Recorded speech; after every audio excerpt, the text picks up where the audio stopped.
Welcome to news live. मैं हूं doctor Maria Zulfikar Khan. तो इस तोशाखाना केस में एक बार फिर ड्रामाई सूरत हाल दरपेश है। जब ये ख्याल किया जा रहा था कि ट्रायल कोर्ट फैसला सुनाने के करीब है, तभी आज इस्लामाबाद हाई कोर्ट से PTI चेयरमैन की दायर करदा 8 मुख्तलिफ दरख्वास्तों में से 5 पर फैसला आ गया है। इस्लामाबाद हाई कोर्ट के फैसले को PTI सरबराह के लिए पार्शल रिलीफ कहा जा रहा है। इस्लामाबाद हाई कोर्ट के दिए गए 5 फैसलों के मुताबिक केस की मेंटेनेबिलिटी का मामला दोबारा ट्रायल कोर्ट को भेज दिया गया है, जबकि ट्रायल कोर्ट में गवाहों को पेश ना करने देने से मुतल्लिक दरख्वास्त पर इस्लामाबाद हाई कोर्ट ने फरीकैन को नोटिस जारी करते हुए आइंदा हफ्ते इस पर समाअत करनी है। यहाँ ये सवाल पैदा होता है कि क्या ट्रायल कोर्ट, जो कि एक तरफ खान साहब के वकला के हतमी दलाइल सुनने का मुंतज़िर था, क्या अब वहाँ दोबारा से कार्रवाई का आगाज़ होगा? लेकिन ट्रायल कोर्ट के जज हुमायूं दिलावर ने कल फिर खान साहब को सुबह 8:30 बजे पेश होने का कहा है और अदम पेशी की सूरत में जज साहब उनके खिलाफ महफूज फैसला सुना देंगे। हमारी अदालती तारीख में फिर से एक अजीब सूरत हाल है कि जहां जज साहब गैर मामूली तेजी से काम ले रहे हैं और दूसरी जानिब मुल्जिम अपने दिफा पेश करने के बजाय एक के बाद एक तकनीकी जवाब पर जो है वो तकनीकी जवाब के पीछे जो है वो छुप रहा है। इस पर हम बात करेंगे और साथ ही साथ हुकूमत, जो कि अपनी मुद्दत के खात्मे के करीब है, उसने भी कानून साजी की लूट से लगा रखी है। बिना पढ़े कानून पास किए जा रहे हैं। ख़ास तौर पर ऑफिशियल सीक्रेट एक्ट के कानून पर इत्तेहादी हुकूमत की अपनी सफ़ों से आवाज़ नहीं बल्कि चीखें उठ रही हैं कि आखिर हुकूमत इतनी उजलत में ऐसी कानून साजी क्यों कर रही है। इस पर बात करेंगे और आखिर में वज़ीर आज़म के हालिया बयान पर भी बात होगी कि आइंदा इंतखाबात ने नरी मरदमशुमारी के तहत जो हैं वो होंगे और इसी सिलसिले में कल CCI का अहम इजलास भी होगा। आखिर हुकूमत को ये सोच ऐन जाने से पहले क्यों आ रही है? ये सवालात हैं जो अपने प्रोग्राम के प्लेटफॉर्म से अपने पार्टिसिपेंट्स के सामने रखेंगे। पाकिस्तान मुस्लिम लीग नवाज से अज़मा बुखारी साहब हमारे साथ मौजूद हैं, साथ ही साथ हैदर वहीद साहब हमें ज्वाइन कर रहे हैं, माहिर कानून हैं, और इसके अलावा एतजाज़ असलम चौधरी साहब जो माहिर कानून है वो भी हमें ज्वाइन कर रहे हैं, और अज़मा साहिबा भी लॉयर हैं। सो पैनल ऑफ लॉयर्स है, लीगल एक्सपर्ट्स हैं हमारे साथ। तो पूछते हैं कि हो क्या रहा है, आज जो फैसले आ रहे हैं। अज़मा साहिबा, 5 अपील्स पर जो है वो फैसला सुना दिया गया। मेंटेनेबिलिटी पर फैसला जो है इसको कहा गया जी ये वॉइड है। अब 2 सवाल, एक तो हमारे नाजरीन के लिए बता दीजिए, वॉइड का मतलब काला दम है या फिर इसको जिस तरह आर्जी रिलीफ कहा जा रहा है चेयरमैन PTI के लिए वो है, और दूसरी बात ये कि हुमायूं दिलावर ही केस सुनेंगे तो क्या बैक टू स्क्वायर वन उसी अदालत में? मतलब कुछ समझ नहीं आ रही हो क्या रहा है। बहुत शुक्रिया मारिया। मेरा ख्याल है कि जब तक तफसीली फैसला नहीं आया था तब तक तो शायद कुछ कंफ्यूजन था, लेकिन तफसीली फैसला आने के बाद मैंने उसके 2-3 सफ़े जो हैं वो मैंने पढ़े हैं अभी तक, और उसमें बहुत क्लैरिटी है। उसमें जो है वो कहा गया है कि कल जो है एक तो जजों जो वकील हैं तहरीक इंसाफ के, उनको पाबंद किया गया है कि वो अदालत में पहुंचे और जो है वो अपने फाइनल आर्गूमेंट्स करें, और जज साहब को हुक्म दिया गया है कि फाइनल आर्गुमेंट्स के साथ साथ जो है फैसला करते वक्त इनकी जो मेंटेनेबिलिटी की दोबारा से एप्लीकेशन है उसका भी जो है फैसला कर दिया जाए, और हुमायूं दिलावर साहब भी जज रहेंगे। सो मुझे नहीं लगता कि इसमें रिलीफ वाली कोई बात है, या एक जो इनका प्रोग्राम था कि यहीं पर जो है फैसले को रुकवाने की कोशिश की जाए और फिर से जो है वो एक नई हिंच डालकर जो है इसको डीरेल करें पूरे प्रोसेस को। ऐसा कुछ भी नहीं है। कल 8:30 बजे जो है वो मेंटेनेबिलिटी पे भी बात होगी और साथ फाइनल आर्गुमेंट्स होंगे इस केस के, जिसके ऊपर यकीनन जो है वो फैसला आएगा। और जो हक़ गवाहान की जहां तक बात है, हक़ दिफा की जो बात है उनकी, उसके ऊपर नोटिस हो गए हैं जिसके ऊपर कल उन्होंने कहा अगले हफ्ते वो सुनेंगे। जाहिर है उसमें बात होगी कि केस जो है शायद अभी तक PTI के वकीलों को समझ ही नहीं आया कि केस जो है वो सेक्शन 167 का है इलेक्शन कमीशन का, और बहस वो जो है वो इनकम टैक्स के गवाहों को लाके करना चाहते हैं। तो जाहिर है इसको भी वो देख लेंगे, लेकिन मैं नहीं समझती कि किसी भी तरह कोई रिलीफ वाली बात है। और लेकिन मुझे वाकई ये भी समझ नहीं आई कि बार बार ये हक़े जो मतलब ये बार बार मेंटेनेबिलिटी एक दफा डिसाइड हो गई, बात खत्म हो गई। यही बात जब फर्द जुर्म थी उस वक्त ये इस्लामाबाद हाई कोर्ट में गए थे PTI वाले, और वहां पर ये फैसला उन्होंने कहा आप 7 दिन के अंदर कर दिया, उन्होंने कर दिया। अब दोबारा मेंटेनेबिलिटी की वही एप्लीकेशन वो दोबारा लेके आ गए हैं और दोबारा वो जो है उनको दोबारा सुनने के लिए कह दिया है। तो चले, उनको भी PTI वालों ने मायूस नहीं किया, उनको दोबारा सुन ले, एक दफा फिर सुन ले। अच्छा हैदर वहीद साहब, क्या हम आपकी तरफ आ सकते हैं? क्या अब ये जो बात की, क्या आप भी उतने ही क्लियर हैं जितना आज़मा क्लियर हैं, या आप समझ रहे हैं कि ये कहीं ना कहीं थोड़ी आर्जी रिलीफ, टेम्पररी रिलीफ जो है वो चेयरमैन पीटीआई के लिए बनती है? आई थिंक अजमान लार्जली सही कह रही हैं। इस तरह से थोड़ी रिलीफ है कि अब मेंटेनेबिलिटी का नुक्ता भी डिसाइड करना होगा। अब वो जिस तरह से डिसाइड होगा फिर उसकी अपील भी हो सकती है। और दूसरा ये कि अब क्योंकि मेंटेनेबिलिटी का इशू डिसाइड करना है, ऑलबियट कल ही करना है, और कल ही केस खत्म भी हो सकता है। इसमें नोटवर्दी बात मुझे जो लग रही है वो ये है कि अगर आपने अगले हफ्ते सुनना था कि आया के विटनेसेस जो डिपोज करना चाह रहे हैं चेयरमैन पीटीआई, आया कि उनको जो मना किया गया है करने से वो फैसला दुरुस्त है या नहीं, अगर आपने वो अगले हफ्ते सुनना था तो आपने इस हफ्ते इस ऑर्डर के जरिए आपने कोई ये फैसला नहीं किया कि जब तक कि वो फैसला नहीं हो जाता तो फिर ट्रायल कोर्ट हतमी फैसला ना करे। एटलीस्ट मुझे ये बात यहाँ नजर नहीं आई, जिसका मतलब ये है कि कल हतमी फैसला थियोरेटिकली हो सकता है। और अगर हतमी फैसला कल हो जाता है तो ये बात कि क्या विटनेसेस को डिपोज ना करने देना दुरुस्त था या नहीं, क्योंकि जाहिर है कि अगर अपील में ये फैसला हो जाता है कि विटनेसेस को डिपोज करने से रोकना गलत था तो फिर रीओपन होगा ट्रायल, और फिर से जाहिर है कि ये जो आज या कल अगर फैसला होता है तो वो भी फिर खुल जाएगा। तो बट अमूमन होता ये कि कोर्ट्स ये ऑर्डर देते हैं कि अगर हम नोटिस करने के काबिल समझते हैं किसी दरखास्त को कि ये आया कि विटनेसेस को डिपोज ना करने देने का फैसला दुरुस्त है या नहीं, तो जब तक हम डिसाइड ना कर लें, ट्रायल कोर्ट फाइनलाइज ना करे अपने ट्रायल के जजमेंट को, बट ऐसा फैसला मुझे नजर नहीं आया जो कि खान साहब के या चेयरमैन पीटीआई के खिलाफ जाती है बात। तो अगर थोड़ा बहुत रिलीफ है, that's why I largely agree with Asma के रिलीफ बस इस हद तक है कि अगर आपको हुज्जत पूरी करवानी थी कि ये ना हो जाए कि कल को आप इस मुतनाज़ा बनाएं इस फैसले को कि देखो मेंटेनेबिलिटी का मुझे सुने बगैर जो है वो फैसला हो गया, तो लिहाजा वो हुज्जत भी पूरी हो जाए और कल इस पे भी आर्ग्यूमेंट्स हो जाएं और इस पे भी हतमी फैसला आ जाए। तो बहुत थोड़ा सा रिलीफ मैं कहूंगा कि मिला है चेयरमैन पीटीआई को, इस हद तक कि एक और नुक्ते पे हो सकता है कि अब उन्हें अपील का मवाद मिलता है तो मिल सकता है कि at least maintainability will have to be independently decided tomorrow. अच्छा एतजाज साहब, आप क्या हमें सुन पा रहे हैं? जी बिल्कुल। अच्छा एतजाज साहब, आप किस तरह देख रहे हैं आज का जो ये फैसला है? आपने अज़मा की राय भी सुनी, आपने हैदर साहब की भी सुनी। How do you view today's judgement? मेरी नज़र में ये कोई ऐसा कोई फैसला नहीं है जिससे पीटीआई चेयरमैन आज खुश होंगे या जिस पे उनको लगे कि रिलीफ मिला। मैं उन्हीं बातों को वापस दोहराते हुए कि मेंटेनेबिलिटी, ये जो मेंटेनेबिलिटी का आज फैसला हुआ है और उसको रिमांड किया गया है, ये दूसरी दफा हो रहा है। ये इशू पहले भी रेज हुआ था, पहले भी रिमांड हुआ, 7 दिनों का वक्त मिला, उसके अंदर फैसला हुआ, उन्होंने फिर से आज वही प्रेयर वापस रखी और उसको मान लिया गया। तो बाय एंड लार्ज इसके अंदर कोई इस तरह की चीज नहीं है जिसके ऊपर हम कहें कि जी PTI has got a good order for themselves. इसके अंदर कल के लिए जो रखा गया है केस जिसको सुना जाएगा, उसी के अंदर डायरेक्शन ये भी हैं पीटीआई के वकला को कि वो अपने दलाइल सारे सामने रखें, और कोर्ट को भी यही हुक्म दिया गया है कि आप while passing the final order आप उसके अंदर मेंटेनेबिलिटी के इश्यूज को भी एड्रेस कर लें।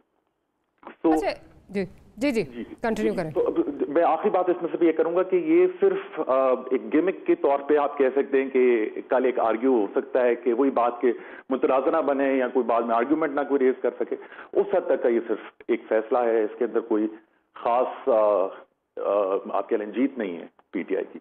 अच्छा हैदर साहब, एक चीज़ जो जिस पे बहुत ज़्यादा तनकीद भी हो रही है, क्या जिस तरह हुमायूं दिलावर साहब काम कर रहे हैं, क्या ये उजलत में ये कहा जा रहा है जी फैसले किए जा रहे हैं, बहुत उनको जल्दी है और ये फैसले जो हैं ये आगे जाके सस्टेन नहीं कर पाएंगे, बिलखुसूस अगर सितंबर से पहले वाली सुप्रीम कोर्ट आती है तो उसमें तो सस्टेन नहीं कर पाएंगे? Your stance on this? देखिए, ये कहा नहीं जा सकता इस वक्त। वो तो मेरिट पे जब फैसला आएगा तो पता चलेगा कि ये सस्टेनेबल होगा या नहीं। क्या ये केस जल्दी चल रहा है? बिल्कुल जल्दी चल रहा है। आमतौर पे केसेस इतने जल्दी नहीं चलते, लेकिन नवाज शरीफ साहब का केस भी जल्दी से ज्यादा जल्दी चला था।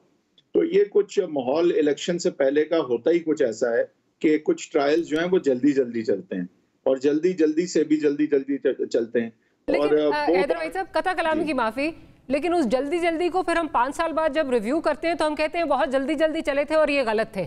मैं उस पॉइंट से कह रही हूँ which doesn't always have anything to do with the law necessarily। होता यही है कि जब सियासी मामलात बदलते हैं और बादल जो है वो छट जाते हैं, गहरे बादल, तो फिर एकदम से फैसले जो हैं वो अलग तरह से दिखने शुरू हो जाते हैं। So even that, although that happens all the time, आप दुरुस्त फरमा रही हैं, और हो सकता है इस दफा भी ऐसा हो, मुझे नहीं पता, लेकिन वो भी जब होना होता है तो उसका भी कानून से कोई ताल्लुक नहीं होता। तो जब वो होगा तो देखी जाएगी। अभी तो जो मामलात हैं वो मेरे ख्याल से कन्विक्शन की तरफ का माहौल लगता है, लेकिन जाहिर है कि ये बात हम हतमी तौर पे कुछ कह नहीं सकते। जज साहब के पास एक केस है, जब मेरिट्स पे फैसला आएगा तो बिल्कुल देखा जाएगा कि यहाँ पे कोई उजलत की गई है क्या, ड्यू प्रोसेस का आर्टिकल 10A का जो राइट है वो पूरी तरह जो है चेयरमैन पीटीआई को मिला है या नहीं मिला है। अभी तक तो यही लगता है कि मिला है, जल्दी जल्दी मिला है, बट हो सकता है कि मैं तो कहूंगा सारे केसेस इतने जल्दी जल्दी चलने चाहिए, और सिर्फ सियासी केसेस जल्दी नहीं चलने चाहिए। ये मेरा ख्याल है, लेकिन तो मेरी और आपकी ये एक जो है वो विश ही रह जाएगी, और मेरा नहीं ख्याल ये कि हम इस तरह मेरे आपके केसेस इतनी जल्दी कभी नहीं चलेंगे, वो तो साल जो है चलते रहेंगे। बिल्कुल। अच्छा अज़मा साहिबा, कमिंग बैक, जो ये सियासी नौयत के, मतलब ये कहा जाता है सियासी नौयत के केसेस हैं, आज का माहौल ऐसा है कि हम देख रहे हैं कि इमरान खान साहब तो जितने जो जजेस हैं, मुतअद्दिद जजेस पे उनके जो हैं वो तहफ़्फ़ुज़ात मौजूद हैं। नवाज शरीफ साहब का अगर देख लिया जाए, वो ये कह रहे हैं, उनकी स्टेटमेंट आई है कि मुझे लगता है कि मौजूदा चीफ जस्टिस के होते हुए मुझे इंसाफ नहीं मिल सकता।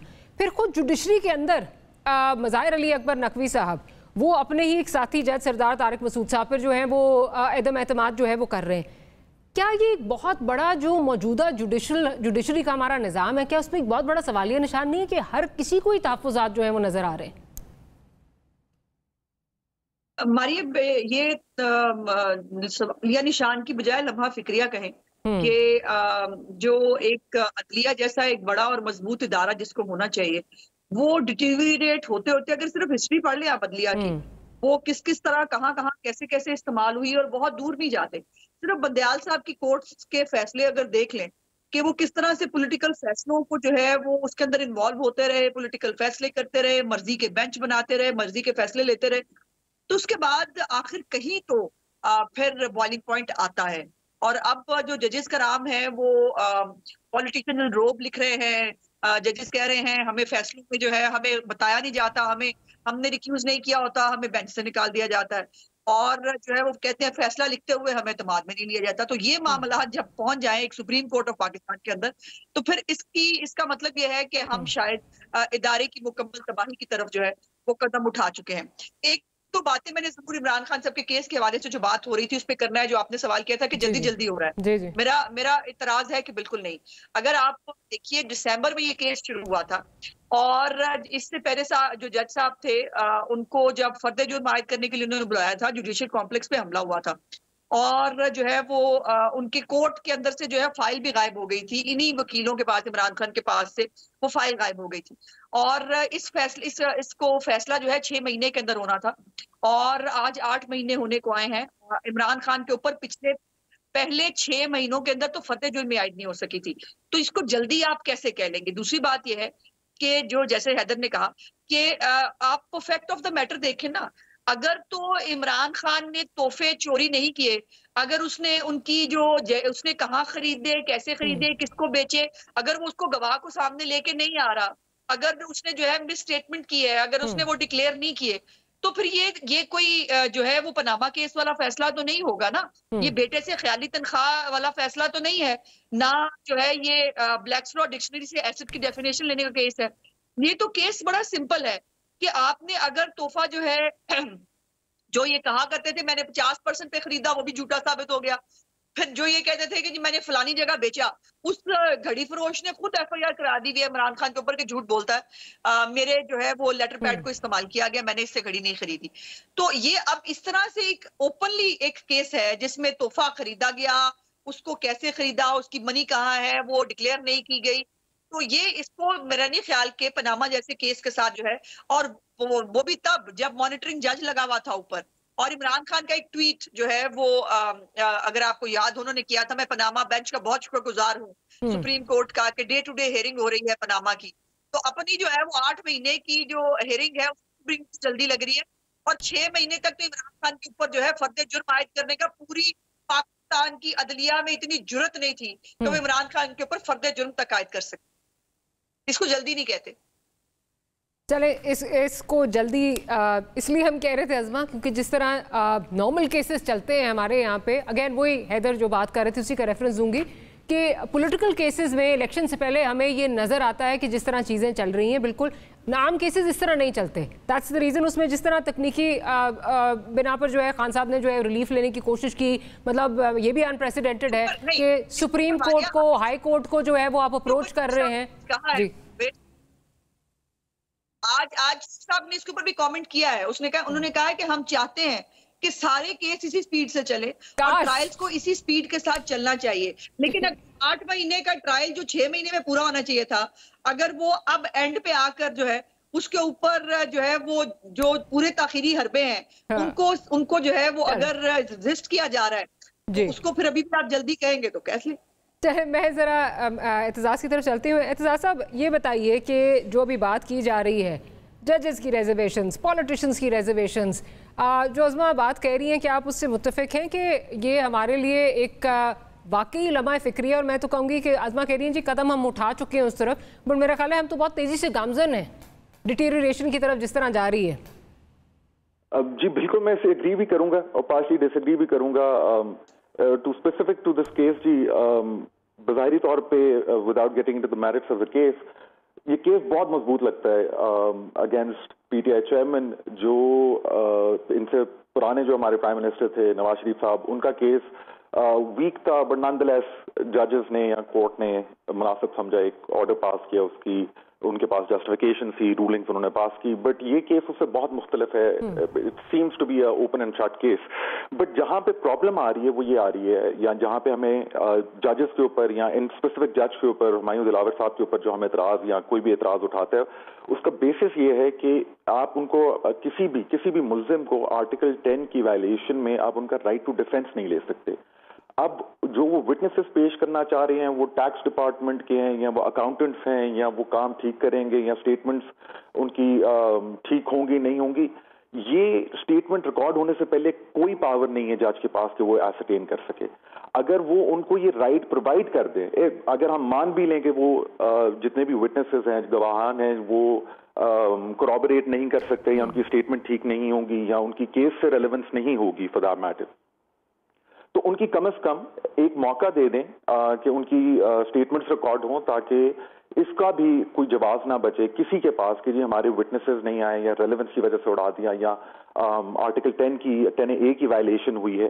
तो जब तक आप बज़ाहिरी तौर पे जस्टिस नहीं प्रोवाइड करेंगे, हर कोई एतराज उठाता रहेगा। ये माजी में भी उठे हैं, ये अब भी उठ रहे हैं, और ये शायद आने वाले वक्तों में भी उठते रहेंगे। जिस तरह बात की हैदर भाई ने कि ये पॉलिटिकल जब एनवायरनमेंट इस तरह क्रिएट किया जाता है तो उसके अंदर इस तरह की मैनेजमेंट्स और इस तरह के केसेस और इस तरह की सारी चीजें नजर में आती हैं। बट जो जस्टिस है मेरी नजर में, मेरी नाकिस राय में, कि जो जस्टिस है वो नजर आनी चाहिए होते हुए। सिर्फ ये कह देना कि जी हमने प्रोसेस पूरा कर दिया है, माजरत के साथ के 5 महीने और 6 महीने, यहाँ पे 10-10 साल जिरे चलती रहती हैं, 10-10 साल लोगों की स्टेटमेंट्स रिकॉर्ड नहीं होती। तो अगर आप कंपेयर करें बाकी केसेस से जो हमारे मुल्क में होते हैं, उसके कंपैरेटिवली ये केस ऑब्वियसली बहुत तेज चल रहा है, बट तेज चलना इज नॉट द प्रॉब्लम। आज की भी अगर आप जजमेंट जब मौका मिले आप पढ़े हैं, जब भी जो भी पढ़ेगा, उसके अंदर जज साहब ने इसको बड़ा कैटेगोरिकली इस पूरे मुद्दे को उन्होंने एड्रेस किया है। उन्होंने कहा है कि डे टू डे चलना is not a problem, in fact it's a good thing. Khawaja Haris साहब ने इसको अग्री भी किया कि जी we do not have any problem कि अगर इस केस को आप डे टू डे हियरिंग पे रखें।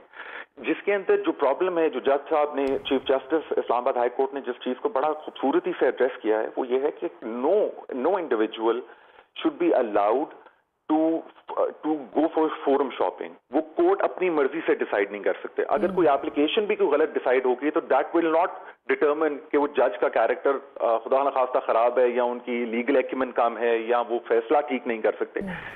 और यही बेसिस बना कि केस हुमायूं दिलावर साहब के पास वापस भेजा गया इन्हीं ग्राउंड्स के ऊपर। सो यस, हमारे मुल्क में जो प्रॉब्लम्स हैं वो हैं, और इसके अंदर सिर्फ एक चीज जो मेरे ख्याल से मद्देनजर हर एक को रखनी चाहिए कि जस्टिस होती हुई नजर आए, ताकि कोई एतराज ना उठा सके।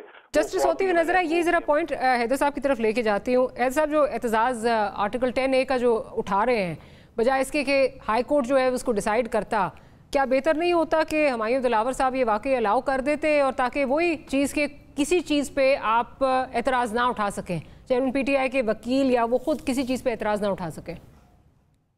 देखिए, इस हद तक तो मैं एग्री करता हूं कि स्टेटमेंट देख के फैसला करना चाहिए था कि ये रेलेवेंट हैं या नहीं। अब अगर स्टेटमेंट्स देखे बगैर ये वो फैसला करते हैं नाम ही पढ़ के कि ये क्योंकि जो है वो उनको नाम पढ़ के नहीं रेलेवेंट लग रहे अगर, तो ये थोड़ा मेरे ख्याल से नामुनासिब होगा। पहले उनको ये देखना चाहिए कि स्टेटमेंट जो वो दे रहे हैं कि वो रेलेवेंट हैं इस ट्रायल को, और इसमें जो इश्यूज, इसमें जो चार्ज है उसको प्रूव करने के हवाले से उनका स्टेटमेंट रेलेवेंट है या नहीं।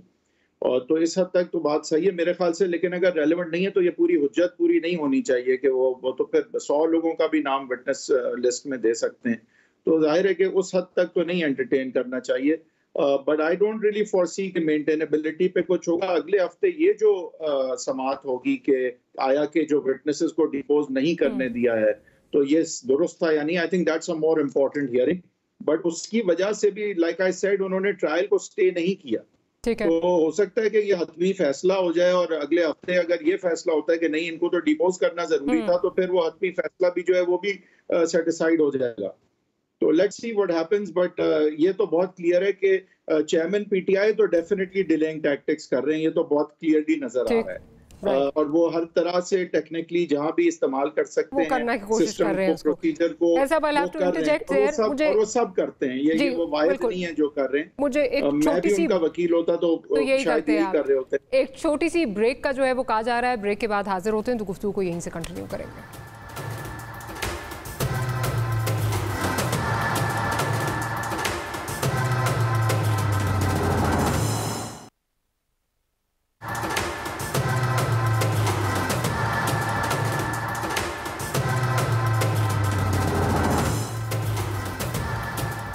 Welcome back after the break. Election कब होंगे? इलेक्शन नवंबर में होंगे, मार्च में होंगे या आगे जा रहे हैं? इस पर बहुत ज़्यादा चहमगोइयाँ आजकल जो हैं वो चल रही हैं। और बिलखुसूस जब से वज़ीर आज़म ने ये कहा है कि जो डिजिटल मरदमशुमारी है उसकी बेसिस पे जो है वो करवाने हैं इलेक्शन, और कल CCI का इजलास भी बुला लिया है, तो इन चहमगोइयों में मज़ीद इजाफा हो गया है। असमा साहिबा, एक चीज़ जो कल काउंसिल ऑफ कॉमन इंटरेस्ट का इजलास जो बुलाया गया है उसमें 2 सूबों में केयर टेकर गवर्नमेंट जो है वो बैठी हुई है। क्या केयर टेकर गवर्नमेंट का ये मैंडेट है कि वो डिजिटल मरदमशुमारी पे जो है वो अपने कंसेंट दें, उसके बाद जो हल्का बंदियां हों अगले 10 साल के लिए चलें? क्या इतना मैंडेट उनका हो सकता है? मेरी जाती राय में मुझे नहीं लगता कि ये उनका मैंडेट है या होगा, और ऐसा शायद कभी हुआ भी नहीं है। चूंकि पाकिस्तान के अंदर ये तमाशा कभी किया ही नहीं ना कि आधा पाकिस्तान जो है वो उसकी असम्बलियां ना हो और आधा पाकिस्तान जो है उसमें असम्बली हो, और फिर आप जो है वो जो असम्बलियां जिस मोटिव के जरिए तोड़ी गई थी और जिस इलीगल तरीके से तोड़ी गई जो है वो एक जाहिर है अब एक फैक्ट ऑफ द मैटर है, उसको तो वो क्या कहा जा सकता है। लेकिन जो बेसिकली जो मरदमशुमारी का इशू है ये ज्यादा सिंध और बलूचिस्तान का था, जिसके अंदर लेकिन एज ए पंजाब के सिटीजन होने के हमें भी कुछ कंसर्न हुआ है इस नई मरदमशुमारी के बाद एज ए पंजाबी कि हमारी जो पंजाब की आबादी है वो कम हो गई है। मतलब बड़ी हैरत की बात यह है कि पंजाब की आबादी कम हो गई है, और जो सिंध है उसके तो मामलात ही और हैं, उसमें तो शहरी और दही की एक अलग लड़ाई पहले से पड़ी हुई थी। अब MQM जो है, आपको याद होना चाहिए कि ये जो मई के अंदर जो अप्रैल के अंदर जो है ये मरदमशुमारी कंप्लीट होनी थी, लेकिन सिंध के एतराज के ऊपर जो है इसको बार बार एक्सटेंशन मिली। और जाहिर है पाकिस्तान एक फेडरेशन है जिसमें मुख्तलिफ पॉलिटिकल पार्टीज हैं, मुख्तलिफ इलाकों से ताल्लुक रखती हैं, मुख्तलिफ माइंड सेट की हैं, और मरदमशुमारी हमेशा एक टची पॉइंट होता है। आपको याद होगा पिछला इलेक्शन जो है उसके ऊपर भी मरदमशुमारी के ऊपर जो है वो इशू था, और इसीलिए इमरान खान की हुकूमत ने जाते जाते जो है ये तब भी ये फैसला किया था कि नई मरदमशुमारी के तहत जो अगले इलेक्शंस होंगे, लेकिन उस पर अभी भी कॉन्फ्लिक्ट है। अभी आपने कुछ दिन पहले MQM की जो है वो स्टेटमेंट देखी है कि जिसमें वो एहतजाज पे जाना चाहते हैं। उनका ख्याल ये कि 3 करोड़ से कम वो जो है कराची की आबादी मानेंगे ही नहीं। इसी तरह मुझे भी एतराज है, पंजाब की आबादी जो है वो कम दिखाई गई है। आई डोंट नो उसमें क्या फैक्टर्स मौजूद हैं। सो कल मैं समझती हूँ कि वज़ीर-ए-आज़म पाकिस्तान जब बैठेंगे तमाम पॉलिटिकल पार्टीज उसके अंदर जो है उनके नुमाइंदे और जो किसी न किसी हद तरह से कैबिनेट में भी मौजूद है, MQM के लोग भी मौजूद हैं, इसके ऊपर जो है वो कोई फैसला होगा। और उसके बाद इलेक्शन कमीशन जो है ये उसका पावर है, ये उसका डोमेन है कि उसको इलेक्शंस जो है वो पुरानी मर्दमशुमारी पे कराने हैं, नए पे कराने हैं, कब कराने हैं, कैसे कराने हैं, ये ज़ाहिर है उसको देखना है। चलिए, बिल्कुल ऑन पेपर्स तो ये इलेक्शन कमीशन ऑफ पाकिस्तान को ही देखना है, लेकिन हमें पता है हमारा इलेक्शन कमीशन ऑफ पाकिस्तान कितना जो है वो ऑटोनोमस है और कितनी पावर उसके पास है।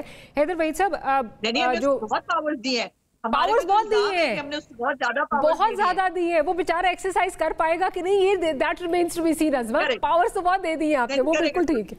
चले देखते हैं। अगर 2018 में आरटीएस और जो सारी एंगेजमेंट थी, प्रोजेक्ट इमरान खान को लाने की तैयारी थी, उसके बावजूद इलेक्शन कमीशन ने इलेक्शन करा लिए थे ना, तो अब तो हालात बहुत बेहतर है। चलें देखते हैं। हैदर वहीद साहब, जो बात की जा रही है कि जो डिजिटल मर्दमशुमारी है उसके बाद जो हल्का बंदी अगर बदलनी है तो उसमें 2/3 मेजॉरिटी चाहिए। एंड अगेन, दो सूबों में आपके पास एक तरफ हुकूमत नहीं है, दूसरी तरफ आपकी पार्लियामेंट जो है वो पूरी नहीं है। 2/3 आप किस तरह करेंगे?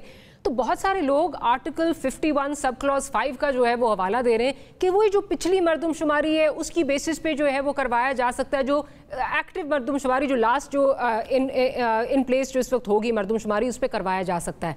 इस पर ज़रा रोशनी डालिए कि अगर ये डिजिटल मर्दमशुमारी को एक्सेप्ट कर लिया जाता है तो तहफ़्फ़ुज़ात तो जो हैं वो अगेन केयर टेकर गवर्नमेंट के हवाले से भी आ रहे हैं, आपकी पार्लियामेंट पूरी नहीं है, किस तरह करेंगे ये?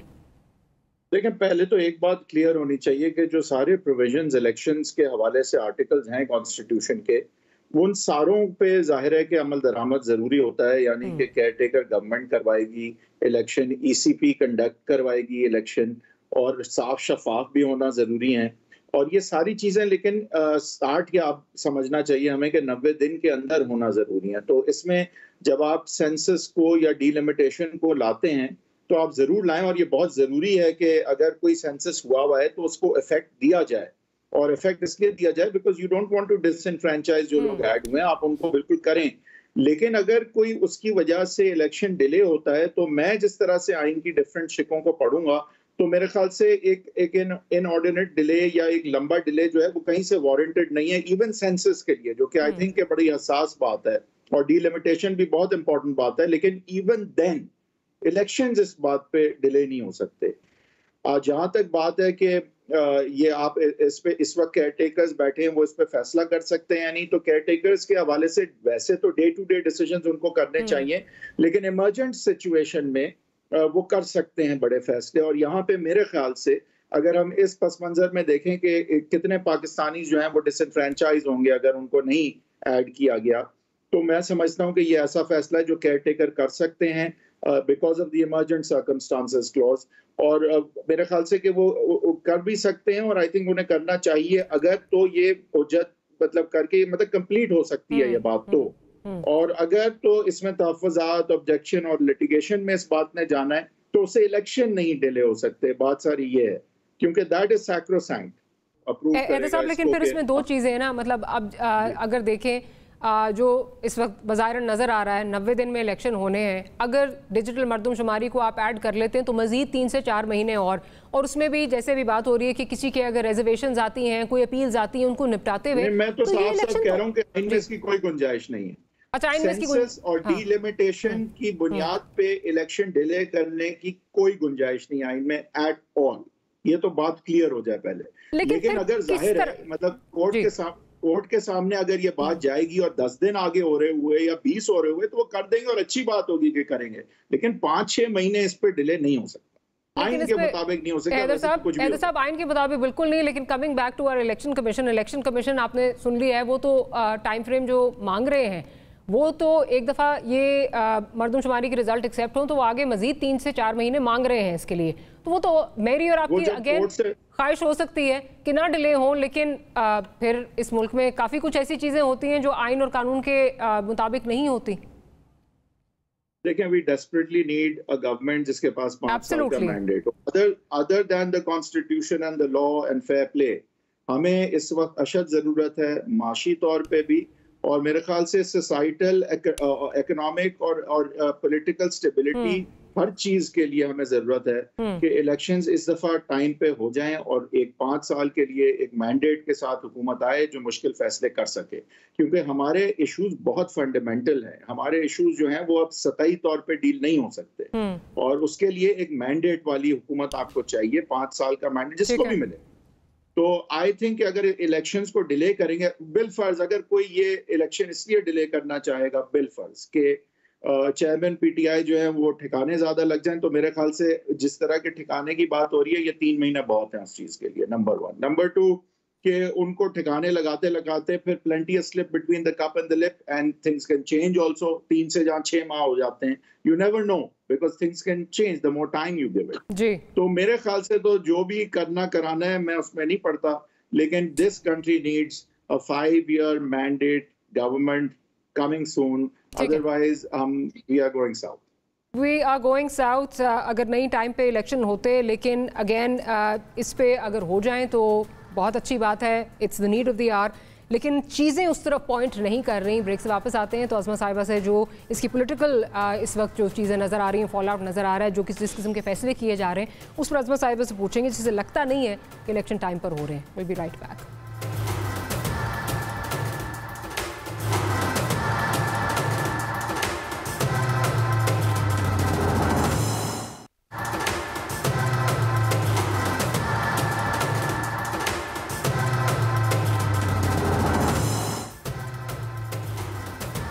Welcome back after the break. Azma साहिबा, बिकॉज मैं जिस शहर में रहती हूँ वहाँ पे सारा वक्त कोई नई नई जो है वो कंस्पिरेसी थेरीज़ जो हैं वो आ रही होती हैं, और कई दफ़ा वो कंस्पिरेसी थेरीज़ जो हैं वो प्रूव भी बहुत बिल्कुल सही प्रूव हो जाती हैं।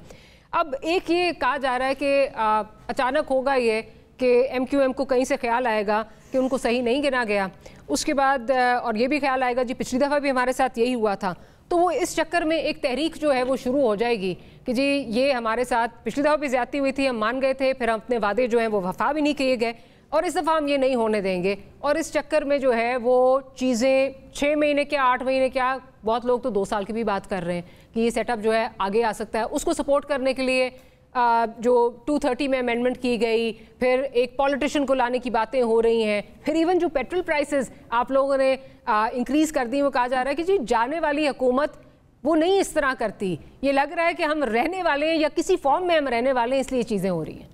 जहाँ तक पहले पेट्रोल प्राइसेस की बात है, तो यही फ़र्क है एक जिम्मेदार और तजर्बाकार और वफादार पॉलिटिकल पार्टी और गवर्नमेंट के बीच में, कि वो जाते जाते अपने सियासी फायदे का जो है नहीं सोचती, वो पाकिस्तान के फायदे का सोचती है। और ख़ास तौर पर जो IMF के साथ जिस नाक की लकीरें निकाल के हमने प्रोग्राम लिया है, उसको डिफाई किसी सूरत जो है वो नहीं किया जाना चाहिए। तो हमारे लिए भी आसान था 100 रुपये पेट्रोल कम करते और हम जो है वो तालियां बजाते हुए अवाम के पास चले जाते, उसके बाद पाकिस्तान जानता और उसका मुकद्दर जानता। ऐसा नहीं कर सकते थे हम ये हमसे नहीं होता। इसलिए ये कहना, इस कॉन्स्पिरेसी थ्योरी को तो आप बिल्कुल हमेशा के लिए खत्म कर दें। दूसरी बात यह है कि और हम जो है वो यकीनन 3-4 दिन में जो है वो हमारी हुकूमत जाने वाली है, जिसके बाद निगरान हुकूमत ने आना है। लेकिन ये 2 साल चलेगी, निगरान हुकूमत होगी, ऐसा कतई तौर पर मैं नहीं समझती। कि ना हमें सोचना चाहिए इस बारे में, ना ये हो सकता है, ना इसको होना चाहिए। मैं बहुत ऑप्टिमिस्टिक रहना चाहती हूँ इस हवाले से, चूंकि पाकिस्तान के, जैसे हैदर ने कहा कि पाकिस्तान के मसाइल जो हैं वो इतने बड़े हैं और इतने उसको 5 साल की मैंडेट की हुकूमत के बगैर कोई हुकूमत जो है वो उसका सलूशन नहीं निकाल सकती। ये जहां तक इसके साथ साथ अब ये सेंसेस वाली बात है, देखिए क्या ये नहीं हुआ कि पिछली दफा जो है वो MQM का इशू था, बिल्कुल मर्दमशुमारी पे उनका बहुत एक बड़ा स्टांस था और वो गलत भी नहीं था, वो दुरुस्त भी था। और इसी के ऊपर जो है वो हुकूमत में शामिल भी हुए थे इमरान खान के साथ, और फिर उन्होंने जो है ECCI से भी उन्होंने ये फैसला ले लिया था कि जी नई मर्दमशुमारी के मुताबिक ही अगले इलेक्शन होंगे, और वो प्रोसेस शुरू भी हुआ। अब वो प्रोसेस जो है वो तकरीबन कंप्लीट हो गया है। अब कल देखिए क्या फैसला होता है। बहुत रिजर्वेशन है अगर जो इलेक्शन कमीशन, वो कह रहे हैं हमें अंडर काउंट किया गया, बहुत ज्यादा रिजर्वेशंस है। यस, वो अपना इसका इजहार 3-4 दिन पहले भी एक प्रेस कॉन्फ्रेंस के जरिए भी कर चुके हैं, आज भी गालिबन उनकी प्रेस कॉन्फ्रेंस हो रही थी। ये तो एक, ये इसको कॉन्स्पिरेसी थ्योरी नहीं कह सकते, ये एक फैक्ट ऑफ द मैटर मौजूद है, ये अपने तौर पर सामने है। लेकिन इसमें इलेक्शन कमीशन ऑफ पाकिस्तान जो है, कंस्पिरेसी इसलिए कह रही हूँ क्योंकि पिछली दफा भी MQM को शामिल कर लिया गया, फिर पूरी कोalition में उनका जो है वो कभी नाराज हो रहे हैं, कभी उनको मिनिस्ट्री दी जा रही है, कभी कुछ किया जा रहा है। तो ये कहा जा रहा है कि अगर डिले करवाने हुए तो ये एक जवाब बनाया जा सकता है। अगर आप इजाजत दें, मैं जरा हैदर साहब का भी इस पे पॉइंट ले लूं। है साहब, इस पे क्या कहेंगे आप? मैं बात पूरी कर लूं? जी कर लीजिए। जी। तो मैं ये कह रही हूँ, नहीं ये इशू है तो सही ना, ये इसको ये तो नहीं कहा जा सकता कि बनाया जा रहा है या बनाया गया है। मैं सिर्फ इतना कहना चाहती हूँ कि ये अब इलेक्शन कमीशन की जिम्मेदारी है। अगर तो जैसे वज़ीर आज़म साहब ने कहा है कि नई मरदमशुमारी के ऊपर इलेक्शंस होंगे, पीपल्स पार्टी की राय बाय द वे इसके ऊपर मुख्तलिफ है। मैंने कायरा साहब को सुना, वो कुछ और बात कर रहे थे। सो जो है अगर ये फैसला हो गया कंसेंसस के साथ कि नई मरदमशुमारी के साथ ही हमें आगे जाना है, तो इलेक्शन कमीशन पे ये जिम्मेदारी है कि वो वैसे उनके पास 4 से 6 महीने का टाइम है हल्का बंदियों के लिए, लेकिन अगर वो जितना तेजी से कर सकें वो इसको तेजी से करें और कुछ दिन आगे पीछे हो जाए, चले मैं हो जाए, मैं क्लोजिंग की तरफ जा रही हूँ, तो हैदर साहब का इस पे पॉइंट ऑफ व्यू लेना चाह रही हूँ। जो है वो कंसेंसस मिलना, तो इस पे कोई बुराई हैदर साहब, इशू बिल्कुल जेन्युइन है, लेकिन पार्टीज हमारी भूल जाती हैं या हमको बुला दिया जाता है और उसके बाद फिर जब जरूरत होती है तो उनको याद भी आ जाता है एकदम से। इस कॉन्टेक्स्ट में बात कर रही हूँ।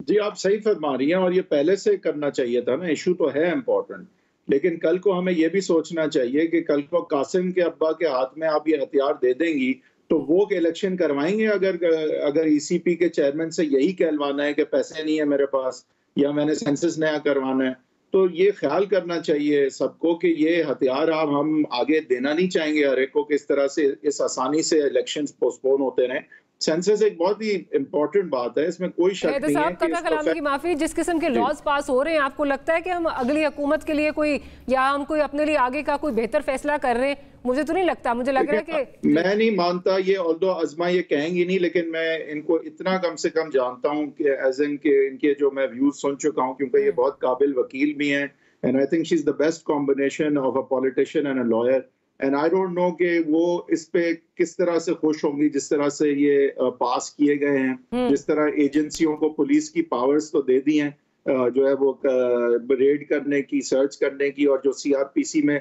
चेक्स एंड बैलेंसेस पुलिस पे होते हैं वो नहीं ट्रांसफर किए, और जिस तरह की वेग डेफिनेशंस हैं ऑर्गेनाइजेशन की, एनिमी की, जिसमें पता नहीं किस किस को जद में लिया जा सकता है, इस तरह की लेजिस्लेशन अगर आगे कंप्लीट हो जाती है तो मेरे ख्याल से कि ये एक कोई अच्छा बात नहीं होगा। एक मैच्योर डेमोक्रेसी में तो इसका हल ये होता है कि political, other than the fact कि जुडिशियल रिव्यू में वैसे ही अनकॉन्स्टिट्यूशनल डिक्लेयर हो सकते हैं ये कवर नहीं, लेकिन अलावा इसके पॉलिटिकल कॉन्सिक्वेंसेस होने चाहिए ऐसी हुकूमत के लिए जो इस तरह की कानून साजी करती है। इमरान खान साहब, चले लेट्स होप कि पॉलिटिकल कॉन्सिक्वेंसेस हों और उस रास्ते पे ना जाएं जिधर से पहले हम होकर आ चुके हैं। हैदर वहीद साहब आपका बहुत शुक्रिया, अज़मा साहिबा आपका बहुत शुक्रिया कि आपने प्रोग्राम के लिए वक्त निकाला। Will see you tomorrow. Good night and अल्लाह हाफ़िज़।